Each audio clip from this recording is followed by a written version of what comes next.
Kembali ya dengan dia. Jangan di luar dengan apa.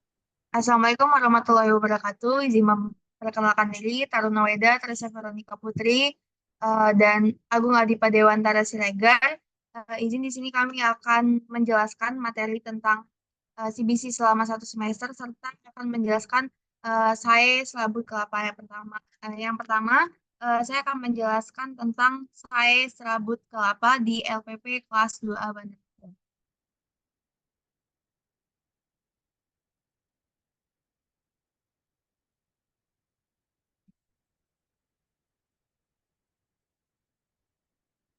Eh, Saya merupakan salah satu wujud dari pembinaan kemandirian di mana tempat ini nantinya akan menjadi wadah bagi narapidana dalam membina ilmu serta keterampilan bagi warga binaan pemasyarakatan. Adapun bidang asimilasi itu ada dua. Yang pertama adalah agribisnis dan yang kedua adalah industri jasa dan manufaktur. Uh, Agribisnis ini merupakan suatu bentuk aktivitas usaha yang di dalamnya berkaitan dengan usaha tani, sarana prasarana pertanian, pengolahan bahan makanan, kestabilan juga perdagangan, adapun penyaluran bahan pangan serta serat makanan untuk konsumen. Sedangkan industri jasa dan manufaktur adapun bentuknya seperti jasa, bakery, kafetaria, pujasera, minimarket, car wash, dan conventing. Saya selabut kelapa, saran simulasi dan edukasi pada PPK 2 Bandar Lampung itu merupakan program kemandirian warga binaan pemasyarakatan di bidang jasa pengolahan sabut kelapa yang dilakukan dengan bekerja sama dengan PT Agri Lestari Nusantara. Eh, tujuan eh, tujuan sabut sabut kelapa ini ada 6. Yang pertama, pengetahuan dan keterampilan manajerial dan teknis para petugas kegiatan kerja sehingga menjadi instruktur yang profesional dan kompeten. Yang kedua, meningkatkan pengetahuan, kemampuan, dan keterampilan kerja narapidana. Yang ketiga, menciptakan tenaga kerja narapidana yang terampil, bersertifikat, dan mandiri. Yang keempat, menghasilkan produk yang berkualitas dan mengutamakan potensi lokal serta mampu bersaing dengan produk lainnya. Yang kelima, meningkatkan peran serta masyarakat dalam mengembangkan kegiatan kerja narapidana. Dan yang terakhir adalah menghasilkan pemasukan bagi negara berupa PNBP. Adapun bentuk pelaksanaan asesmen. Asesmen ini dilaksanakan kepada narapidana yang telah memenuhi 3 syarat sebagai berikut. Yang pertama, berkelakuan baik dibuktikan dengan tidak sedang menjalani hukuman disiplin dalam kurun waktu 6 bulan terakhir. Yang kedua, mengikuti program pembinaan dengan baik.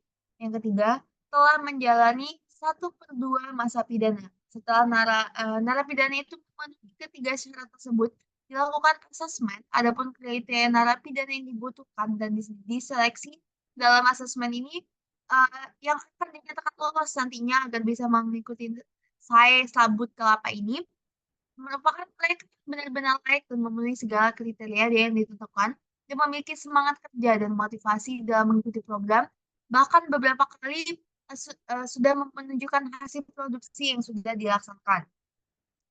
Pendidikan dan pelatihan. Pendidikan dan pelatihan ini diawali dengan PT Agri Lestari, memberikan pelatihan kepada warga binaan yang terpilih mengikuti program saya tersebut. Kemudian, seterusnya warga binaan yang sudah memiliki kategori mahir atau ahli yang mengajarkan warga binaan dengan kategori pemula atau baru ikut ke dalam program pembinaan tersebut. Pelaksanaan kegiatan kerjanya dilaksanakan pada pukul 8 hingga 12 siang. Dilaksanakan pada hari Senin, Selasa, Rabu, Kamis, Jumat, Sabtu, dan untuk hari Minggu yang libur, pengawasan dilakukan dengan pendampingan petugas kegiatan kerja dari pihak kegiatan kerja ataupun kadang juga diawasi dari pihak PT Agri Lestari itu sendiri. Bentuk promosi dan sosialisasi kepada masyarakat. Kegiatan kerja serabut kelapa dilaksanakan di ruangan terbuka sehingga masyarakat dapat ikut melihat proses kegiatan serabut kelapa. Kegiatan kerja pengolahan serabut kelapa nantinya akan diproduksi lagi oleh PT Agri Lestari Nusantara dalam bentuk foil set atau doormat atau yang biasa kita lihat keset sabut kelapa. Kemudian atau sebagai pelindung di atas kepala untuk nyantai. Gambar di samping ini merupakan tempat kegiatan kerja sabut kelapa yang dilakukan oleh warga binaan. Kegiatan kerja itu dilaksanakan di luar tembok lapas, yaitu di belakang rumah dinas LPP kelas 2A Bandar Lampung. Ini merupakan bentuk kerja, eh, ini merupakan MOU atau PKS antara LPP kelas 2A Bandar Lampung dengan PT Agri Lestari Nusantara. Isinya merupakan perjanjian antara pihak pertama dengan pihak kedua.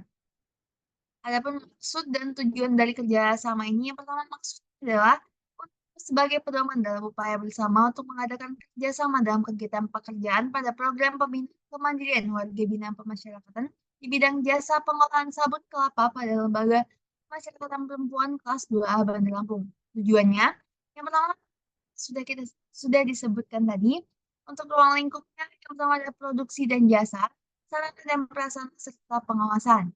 Di sini pun menyebutkan adapun hak dan kewajiban pihak pertama maupun pihak kedua. Pelaksananya para pihak sepakat pelaksanaan perjanjian kerjasama ini akan ditindaklanjuti dengan kerangka acuan kerja atau term of reference sesuai dengan tugas dan fungsi para pihak. Yang kedua, sebelum kerjaan dimulai, pihak kedua harus mengajukan rencana kerja kepada pihak pertama.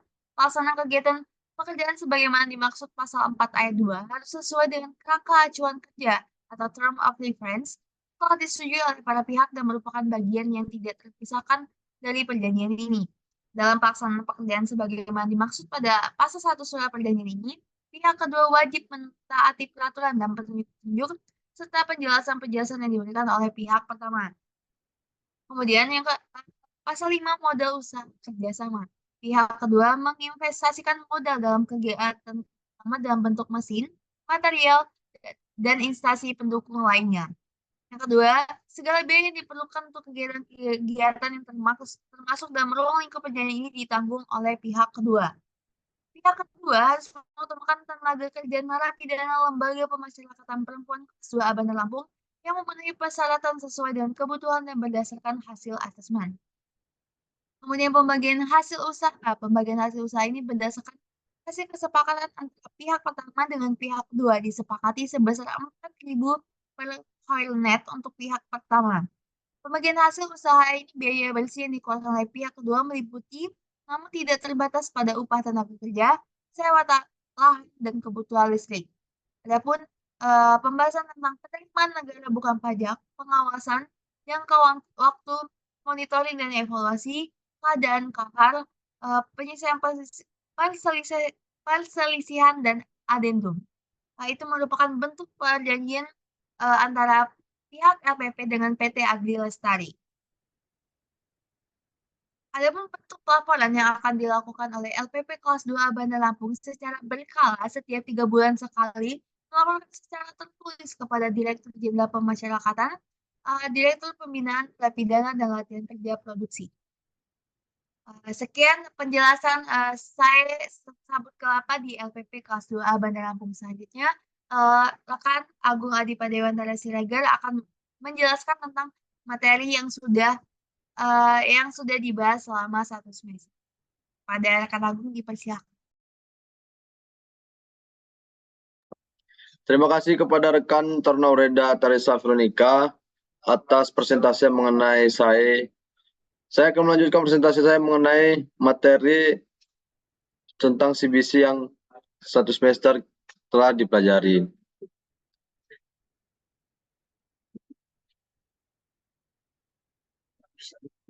Definisi CBC menurut McCarthy. CBC merupakan program treatment atau pembinaan yang diarahkan pada pemenuhan kebutuhan narapidana selama menjalani sisa hukuman di masyarakat di bawah pengawasan tertentu. Sedangkan menurut Belinda Rogers, Bernard J. Junior Matthew C. Leon 2001, CBC merupakan program pembinaan non-konstitusional atau kemasyarakatan, terapi, dan pengawasan bagi pelajar hukum alternatif pemidanaan. Next.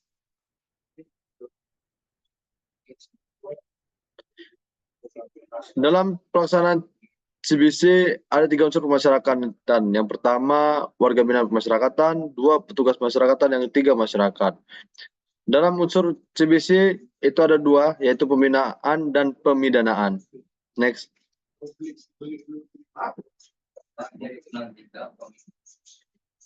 Dalam pasal 65 Undang-Undang Nomor 1 Tahun 2023 terdapat pidana pokok yang dalam pasal 64 yaitu 5 pidana pokok. Yang pertama, pidana penjara, pidana tutupan, pidana pengawasan, pidana denda, dan pidana kerja sosial. Next.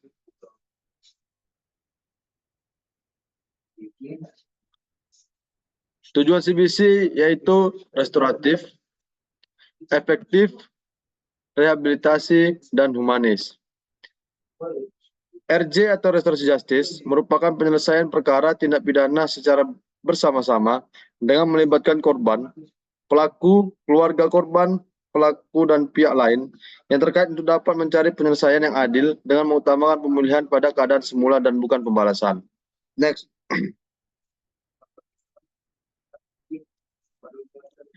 Dalam pasal 70 Undang-Undang Nomor 1 2023 dengan tetap mempertimbangkan ketentuan sebagaimana dimaksud dalam pasal 51 sampai dengan pasal 54, pidana penjara sedapat mungkin tidak dijatuhkan jika ditemukan dalam beberapa keadaan. Saya akan memberikan contoh beberapa keadaan. Dalam pasal 51 sampai 54 itu ada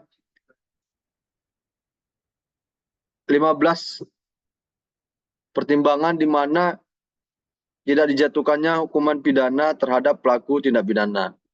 Yang pertama, terdakwa adalah anak. Yang kedua, terdakwa berumur di atas 75 tahun ke atas. Yang ketiga, terdakwa baru pertama kali melakukan tindak pidana. Yang keempat, kerugian dan penderitaan korban tidak terlalu besar. Yang kelima, terdakwa telah membayar ganti rugi kepada korban.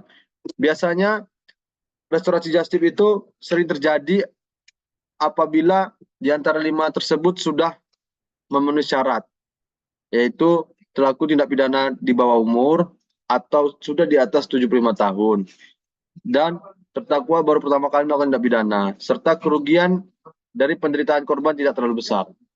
Next.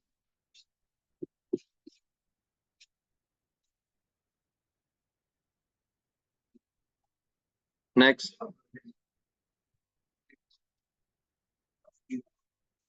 Dalam pasal 70 Undang-Undang Nomor 1 Tahun 2003, ketentuan sebagaimana dimaksud pada ayat 1 tidak berlaku. Restoratif justice tidak berlaku bagi tindak pidana yang diancam dengan pidana penjara 5 tahun atau lebih. Yang kedua, tindak pidana yang diancam dengan pidana minimum khusus. Yang ketiga, tindak pidana tertentu yang sangat membahayakan atau merugikan masyarakat.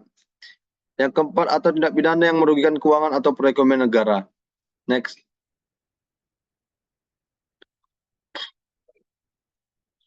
Dalam Peraturan Polisi Nomor 8 Tahun 2021, ada syarat terjadinya restorasi justice, yaitu syarat material dan syarat formil. Yang pertama, dalam pasal 5 yaitu syarat material. A. Tidak menimbulkan keresahan atau penolakan dari masyarakat. B. Tidak berdampak konflik sosial. C. Tidak berpotensi memecah belah bangsa. D. Bersifat radikalisme dan separatisme. E. Bukan pelaku pengulangan tindak pidana berdasarkan putusan pengadilan. Dan F. Bukan tindak pidana terorisme atau tindak pidana terhadap keamanan negara, tindak pidana korupsi, dan tindak pidana terhadap nyawa orang. Dalam pasal 6 itu syarat formil. Persyaratan formil sebagaimana dimaksud dalam pasal 4 huruf B meliputi perdamaian dari kedua belah pihak, kecuali untuk tindak pidana narkoba. Pemenuhan hak korban dan tanggung jawab pelaku, kecuali untuk tindak pidana korban. Yang kedua, perdamaian sebagaimana dimaksud pada ayat 1 huruf A dibuktikan dengan surat kesepakatan perdamaian dan ditandatangani oleh para pihak. Yang ketiga, pemenuhan hak korban dan tanggung jawab pelaku sebagaimana dimaksud pada ayat 1 huruf B dapat berupa A. Mengembalikan barang, B. Mengganti kerugian, C. Menggantikan biaya yang ditimbulkan dari akibat tindak pidana, atau mengganti kerusakan yang ditimbulkan akibat tindak pidana. Yang keempat, pemenuhan hak sebagaimana dimaksud pada ayat 3 dibuktikan dengan surat pernyataan sesuai dengan kesepakatan yang ditandatangani oleh pihak korban. Yang kelima, format surat kesepakatan perdamaian sebagaimana dimaksud pada ayat 2 dan surat pernyataan sebagaimana dimaksud pada ayat 4 tercantum dalam lampiran yang merupakan bagian tidak terpisahkan dari peraturan kepolisian ini. Next.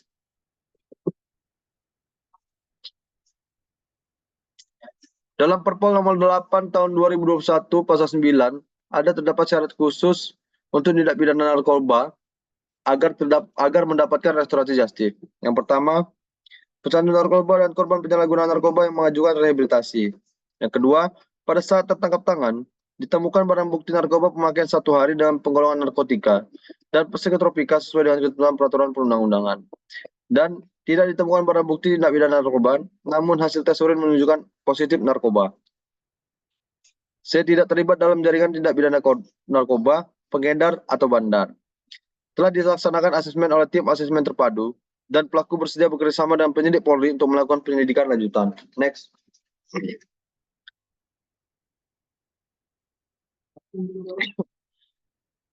Dalam restorasi justice, Peraturan Jasa Nomor 15 Tahun 2020 Pasal 5, ada beberapa syarat yang harus dilaksanakan. Yang pertama, perkara tindak pidana dapat ditutupi demi hukum dan dihentikan penuntutannya berdasarkan keadilan dan dalam hal-hal terpenuhi syarat sebagai berikut.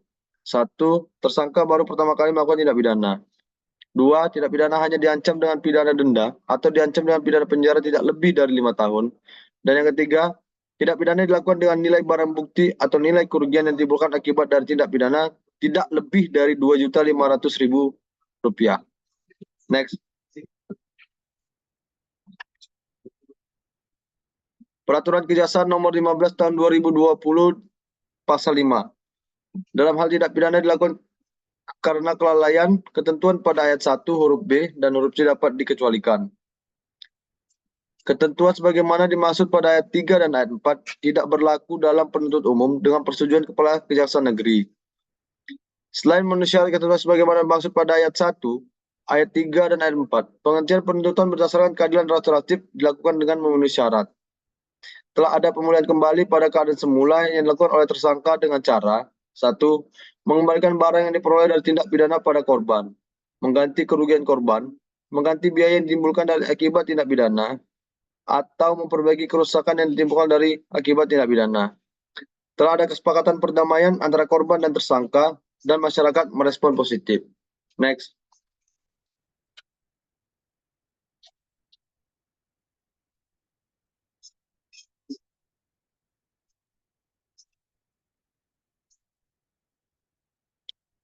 Keputusan Direktur Jenderal Badan Peradilan Umum Nomor 1691 garing DJU garing SK garing PS.00 garing 12 garing 2020 tentang pemberlakuan pedoman penerapan keadilan restoratif justice.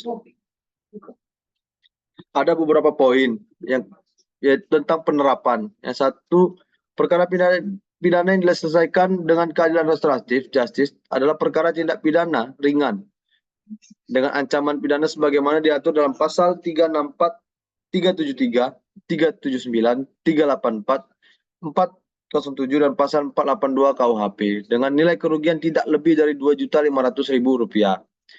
Ketua Pengadilan Negeri berkoordinasi dengan Kepala Kejaksaan Negeri dan Kapolres dalam pelaksanaan pelimpahan berkas.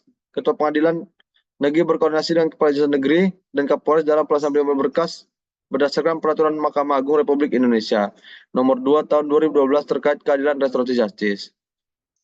Dalam menerima pelimpahan perkara pencurian, penipuan, penggelapan, penadahan, dan penyidik yang sudah lengkap termasuk menghadirkan pelaku, korban, keluarga pelaku, keluarga korban, dan pihak-pihak terkait. Pada saat hari sidang, selanjutnya Ketua menetapkan hakim tunggal dengan memperhatikan nilai barang atau uang yang menjadi objek perkara sebagaimana ketentuan di atas.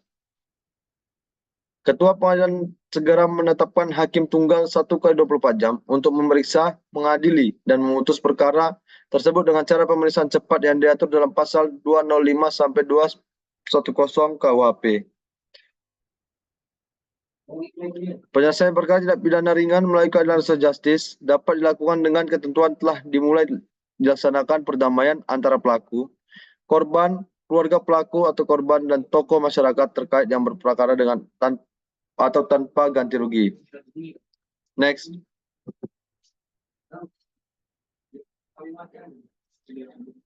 Undang-Undang RI Nomor 16 Tahun 2011 tentang bantuan hukum.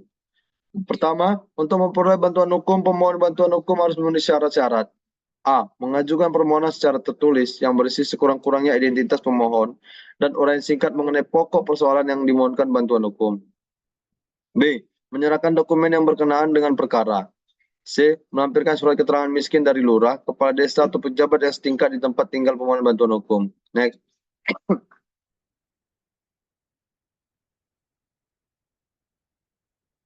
model pembinaan. Ada 4 model pembinaan, yaitu tentang pidana denda, pidana bersyarat, pidana kerja sosial, dan pidana pengawasan. Next.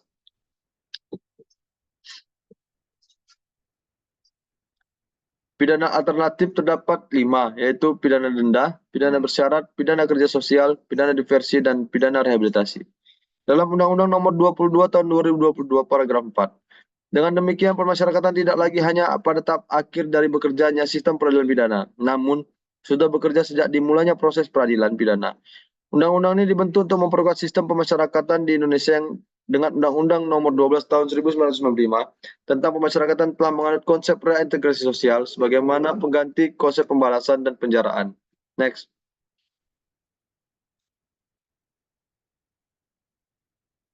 Undang-Undang Nomor 22 Tahun 2022 Paragraf 2.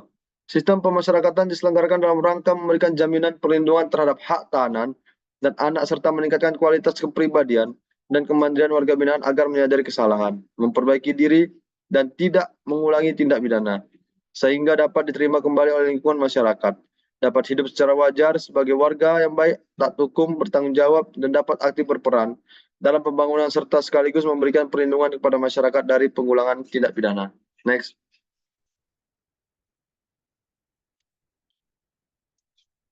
Pasal 7 Undang-Undang Nomor 22 Tahun 2022. Ada terdapat hak tahanan. Ada beberapa hak tahanan yang harus diberikan kepada tahanan. Yang pertama, menjalankan ibadah sesuai dengan agama atau kepercayaan. Yang kedua, mendapat perawatan baik jasmani maupun rohani. Yang ketiga, mendapatkan pendidikan, pengajaran, dan kegiatan rekreasional, serta kesempatan mengembang potensi. Yang keempat, mendapatkan pelayanan kesehatan dan makanan yang layak sesuai dengan kebutuhan gizi, mendapatkan layanan informasi, dan lain-lain. Next.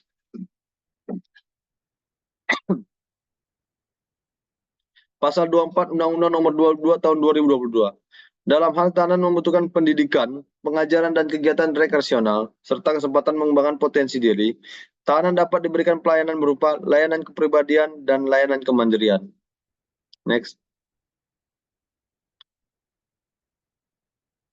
Dapat kita lihat dari presentasi ini, pembinaan narapidana ada dalam pasal 35, 36, sampai dengan 39. Itu mengenai pembinaan terhadap narapidana. Next. Pembinaan di lapas dengan pendekatan CBC terdapat dalam Undang-Undang Nomor 22 Tahun 2022 Pasal 10. Selain hak sebagaimana dimaksud dalam Pasal 9, narapidana yang telah memenuhi persyaratan tentu terdapat tanpa terkecuali juga berhak atas remisi, asimilasi, cuti mengunjungi atau dikunjungi keluarga, cuti bersyarat, cuti menjelang bebas, pembebasan bersyarat, dan hak-hak lainnya sesuai dengan ketentuan peraturan perundang-undangan. Persyaratan tertentu sebagaimana dimaksud pada ayat 1 meliputi berkelakuan baik, aktif mengikuti program pembinaan, dan telah menunjukkan penurunan tingkat risiko. Next.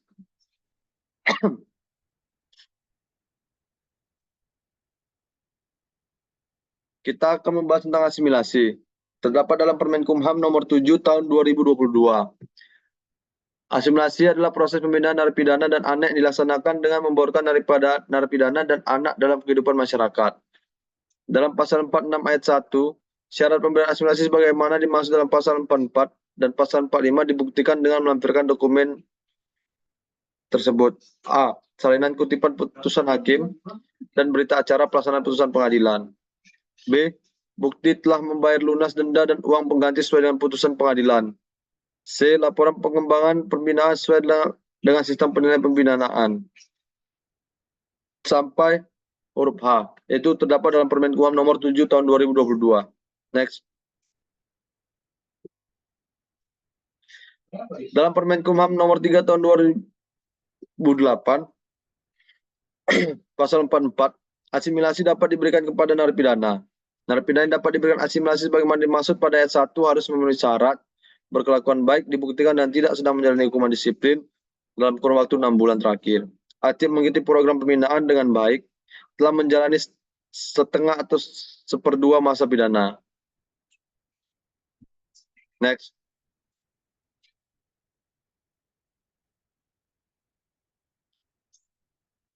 Permen-Kumham nomor 3 tahun 2018. Bagi narapidana yang dipidana karena melakukan tindak pidana terorisme, narkotika dan prekursor, narkotika, psikotropika, korupsi, kejahatan terhadap keamanan negara, dan kejahatan hak asasi manusia yang berat, serta kejahatan transisional terorganisasi lainnya. Asimilasi dapat diberikan setelah memenuhi syarat. Pertama, berkelakuan baik, dibuktikan dengan tidak sedang menjalani hukuman disiplin. Yang kedua, aktif mengikuti program pembinaan dengan baik. Yang ketiga, telah menjalani 2/3 dari masa pidana dengan paling singkat 9 bulan. Selain harus memenuhi syarat sebagaimana dimaksud pada ayat 1, bagi narapidana yang dipidana karena melakukan tindak pidana terorisme juga harus memenuhi syarat. Telah mengikuti program deradikalisasi yang diselenggarakan oleh Lapas atau Badan Nasional Penanggulangan Terorisme dan menyatakan ikrar NKRI. Next.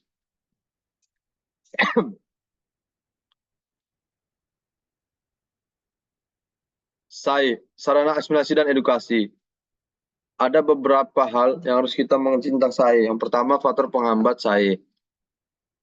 Ada ada lahan, ada anggaran, sarana prasarana, sumber daya manusia, partisipasi WBP yang minim, inovasi, motivasi, dan kreativitas. Dalam bidang asimilasi ada 2, yaitu agribisnis, sama pemancingan, agrowisata, pertanian, perkebunan, dan perikanan. Sedangkan dalam industri, jasa, dan manufaktur, ada contoh bakery, kafetaria, pujasera, minimarket, car wash, dan konventi.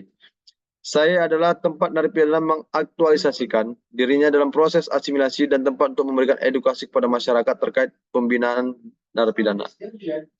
Edukasi adalah proses kegiatan belajar setiap individu atau kelompok yang tujuannya meningkatkan kualitas dan pola pikir hingga pengetahuan dan juga pengembangan potensi dari masing-masing individu. Next.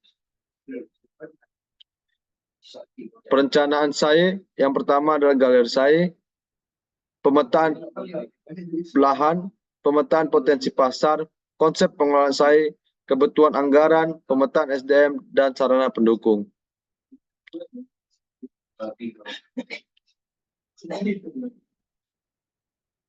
Pembebasan bersyarat memiliki masa percobaan 1 tahun dari ekspirasi. Apabila melanggar maka jumlah masa pidana baru ditambah dengan sisa pidana sebelumnya. Pembebasan bersyarat diberikan dengan 2 kali kesempatan. Ada syarat dalam pembebasan bersyarat. Yang pertama, telah menjalani masa pidana paling singkat 2/3 dengan ketentuan 2/3 masa pidana tersebut paling sedikit 9 bulan. Berkelakuan baik selama menjalani masa pidana, telah mengikuti program pembinaan dengan baik, dan masyarakat dapat menerima program kegiatan pembinaan narapidana. Syarat di atas dibuktikan dengan kelengkapan dokumen, salinan kutipan putusan hakim, laporan perkembangan pembinaan, laporan penelitian kemasyarakatan dibuat oleh pembimbing pemasyarakatan yang diketahui oleh Kepala Balai Pemasyarakatan atau Bapas. Surat pemberitahuan Kejaksaan Negeri tentang rencana pemberian pembebasan bersyarat terhadap narapidana pemasyarakatan yang bersangkutan.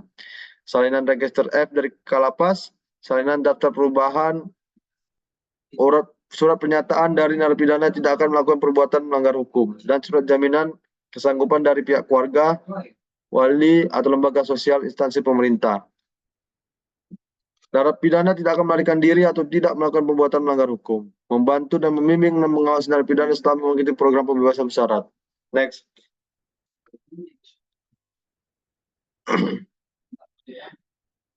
Jadi demikianlah materi selama 1 semester yang dipelajari tentang CBC. Demikian, lebih dan kurang saya mohon maaf. Saya Taruna Ureda Agung Adipa Dewanta Siregar beserta Taruna Ureda Tarisa Veronica Putri izin pamit undur diri. Assalamualaikum warahmatullahi wabarakatuh.